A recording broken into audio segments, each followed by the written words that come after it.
আসসালামু আলাইকুম। রাজীব আইটি হাউসের পক্ষ থেকে আমি রাজীব আহসান আপনাদেরকে জানাই স্বাগতম। আজকের এই ভিডিও টিউটোরিয়াল থেকে আমরা মাইক্রোসফট অফিস সফটওয়্যার সম্পর্কে বিস্তারিত জানব এবং মাইক্রোসফট অফিস সফটওয়্যার দিয়ে কি কি কাজ করা যায় এবং কেন আমরা মাইক্রোসফট অফিস সফটওয়্যার শিখব বিস্তারিত নিয়েই আজকের এই ভিডিও। না টেনে সম্পূর্ণ ভিডিওটি দেখবেন, আশা করি আপনাদের ভালো লাগবে।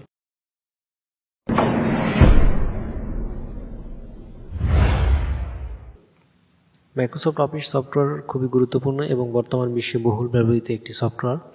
1990 সালে Microsoft company office maintain purpose এই সফটওয়্যার তৈরি করে প্রকাশ করেন এবং এর জন্য এর নাম মাইক্রোসফট অফিস সফটওয়্যার বা সংক্ষেপে এমএস অফিস সফটওয়্যার নামে পরিচিত। মাইক্রোসফট অফিস সফটওয়্যারের প্রতিষ্ঠাতা বিল গেটস। 1990 সাল থেকে বর্তমান পর্যন্ত এই সফটওয়্যারটিকে আপডেট করে নতুন ভার্সনে প্রকাশ করা হয়েছে। মাইক্রোসফট অফিস সফটওয়্যারে আমরা যে কাজগুলো করতে পারি, মাইক্রোসফট অফিস সফটওয়্যারে আমরা 4 প্রকারের কাজ করতে পারি। প্রথমত ডকুমেন্ট তৈরি করতে পারি আমরা এই সফটওয়্যার দিয়ে। দ্বিতীয়ত ডাটাবেস তৈরি করতে পারি, আমরা হিউজ একটা ডেটাকে একটা ডেটাবেসের আন্ডারে নিয়ে আসতে পারি সফটওয়্যারের মাধ্যমে। তৃতীয়ত ডাটা এন্ট্রি করতে পারি আমরা এটাতে, বিভিন্ন ধরনের ডেটাকে আমরা ইনপুট করতে পারি। আর চতুর্থত এই সফটওয়্যার দিয়ে আমরা প্রেজেন্টেশন করতে পারি। এবং এই 4টি ভাবে আমরা মাইক্রোসফট অফিস ওয়ার্ডে কাজ করতে পারি এবং এই কাজগুলোকে আমরা আমাদের নিজের মতো করে ক্রিয়েট করতে পারি, ভিউ করতে পারি এবং এডিট করতে পারি। এবং মাইক্রোসফট অফিসের লগো হচ্ছে এটা। মাইক্রোসফট অফিস আমরা বিভিন্ন কাজে ব্যবহার করি। অল কাইন্ড অফ বিজনেস, বর্তমান বিশ্বে যতগুলো ব্যবসা বা যত ধরনের ব্যবসা প্রচলিত আছে বা যত ধরনের ব্যবসা হচ্ছে এবং আগামীতে যত ধরনের ব্যবসা হবে, সব ধরনের ব্যবসাতেই আমরা মাইক্রোসফট অফিস খুব সহজে ইউজ করতে পারি এবং আমাদের বিজনেসের যত ধরনের ডেটা সংরক্ষণ করতে হয় সবগুলোই আমরা এই সফটওয়্যারের মাধ্যমে করতে পারবো।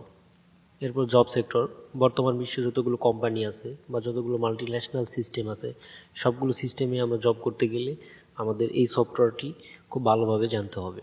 এরপর এডুকেশন সেক্টর, বর্তমান বিশ্বে এডুকেশন সেক্টরে মাইক্রোসফট অফিস খুবই গুরুত্বপূর্ণ অবদান রাখছে, বিশেষ করে স্টুডেন্টদের ডেটা সংরক্ষণের জন্য। পাশাপাশি স্টুডেন্টদের রেজাল্ট খুব সহজেই এবং অল্প সময়ের ভিতরে ক্যালকুলেট করে বের করা হচ্ছে এবং এতে করে অনেক কম সময়ে বর্তমানে স্টুডেন্টদের রেজাল্ট প্রকাশ করা হচ্ছে। এরপর অনলাইনে বিভিন্ন ধরনের ডেটা আমরা মাইক্রোসফট অফিসে সংরক্ষণ করতে পারি। তাছাড়া আমাদের পার্সোনালি ডেটাগুলো আমরা মাইক্রোসফট অফিসেই সংরক্ষণ করতে পারি। Microsoft office package application software, এই সফটওয়্যারটি আমরা অ্যাপ্লিকেশন সফটওয়্যার বলার কারণ হচ্ছে এই সফটওয়্যারটি আমরা আনপেইড ভাবে ইউজ করতে পারি এবং এই সফটওয়্যার ব্যবহারের জন্য আমাদের কোনো টাকা প্রদান করতে হয় না বা ডলার প্রদান করতে হয় না, এজন্য একে অ্যাপ্লিকেশন সফটওয়্যার বলা হয়। মাইক্রোসফট অফিসে 7টি ভিন্ন ভিন্ন সফটওয়্যার আছে।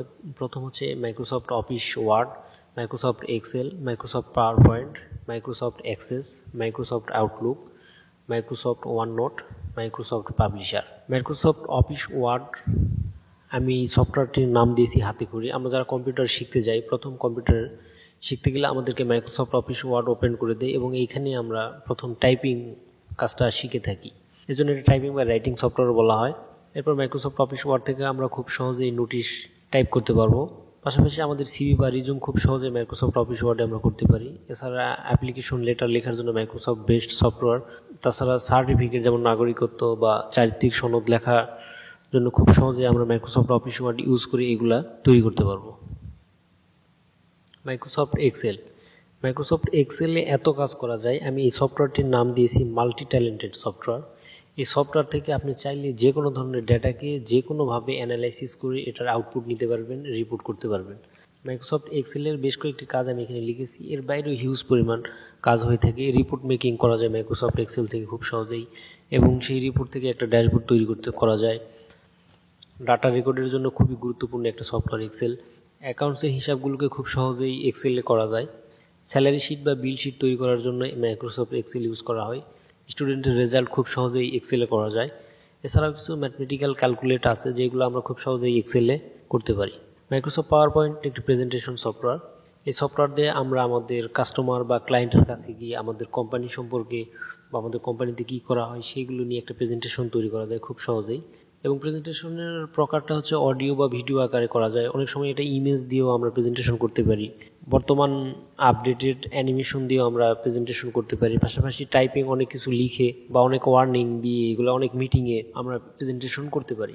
মাইক্রোসফট অ্যাক্সেস, মাইক্রোসফট অ্যাক্সেস দিয়ে মূলত ডাটা এন্ট্রি করা হয় এবং এটাতে প্রচুর পরিমাণে একটা ডেটাবেস তৈরি করা যায়। অনেক এমপ্লয়ির একটা ডেটাবেস তৈরি করার জন্য খুব সহজেই মাইক্রোসফট অ্যাক্সেস ইউজ করা হয়। মাইক্রোসফট আউটলুক একটি মেইলিং সফটওয়্যার এবং কাস্টমার বা ক্লায়েন্টের সাথে আমাদের কমিউনিকেশনের জন্য বেস্ট ওয়ে হচ্ছে মেইলিং। এবং এইটাতে কাস্টমার বা ক্লায়েন্ট আমাদেরকে কি দিচ্ছে বা আমরা তাদেরকে কি দিচ্ছি এটা ডেটা একটা রেকর্ডের জন্য এই সফটওয়্যারটা খুবই গুরুত্বপূর্ণ। Microsoft one note one kind of pad software বা ডায়েরি সফটওয়্যার। আমরা কোনো কিছু তথ্য বা নথি যদি আমরা ডায়েরিতে লিখে রাখি তো সেটা আমাদের ডায়েরি অনেক সময় নষ্ট হয়ে যেতে পারে, বাট মাইক্রোসফট ওয়ান নোট এটা কখনো নষ্ট হবে না। আপনি আপনার ড্রাইভে যদি সেভ করে রাখতে পারেন বা আপনি বর্তমানে গুগল ড্রাইভ বা ওয়ান ড্রাইভে যদি রাখেন তাহলে এটা হারাবে না। ঠিক সেই পারপাসে মাইক্রোসফট ওয়ান নোট খুব গুরুত্বপূর্ণ এবং এটা থেকে রাইটিং বা ইমেজের মাধ্যমে আমরা আমাদের ডেটাগুলোকে সংরক্ষণ করতে পারি। মাইক্রোসফট পাবলিশার এটি গুরুত্বপূর্ণ সফটওয়্যার। এই সফটওয়্যার দিয়ে আমরা চাইলে visiting card, certificate, logo, seal, pad design, resume, এক কথায় বলা যায় one kind of design software. এটা দিয়ে চাইলে আমরা যে কোনো ধরনের ডিজাইন এটা করতে পারবো। যদিও শুরুর দিকে এই সফটওয়্যারটি মাইক্রোসফটের অফিস অ্যাপ্লিকেশনে ছিল না, পরবর্তীতে এটা আপডেটেড করা হয়েছে এবং এই সফটওয়্যারটির চাহিদা দিন দিন বাড়তেছে। মাইক্রোসফট প্যাকেজ অফিস অ্যাপ্লিকেশনের যে 7টি সফটওয়্যার নিয়ে আজকের এই ভিডিওতে আমি আলোচনা করলাম। ডে বাই ডে এই 7টি সফটওয়্যারই কিভাবে বিগিনার থেকে এক্সপার্ট ইউজার হওয়া যায় সে সম্পর্কে আমাদের চ্যানেলে ভিডিও আপলোড করা হবে। Thank you for watching this video. More video subscribe to my channel. সবশেষে আপনাদের সুস্বাস্থ্য এবং দীর্ঘায়ু কামনা করে আজকের মতো বিদায় নিচ্ছি। আল্লাহ হাফেজ।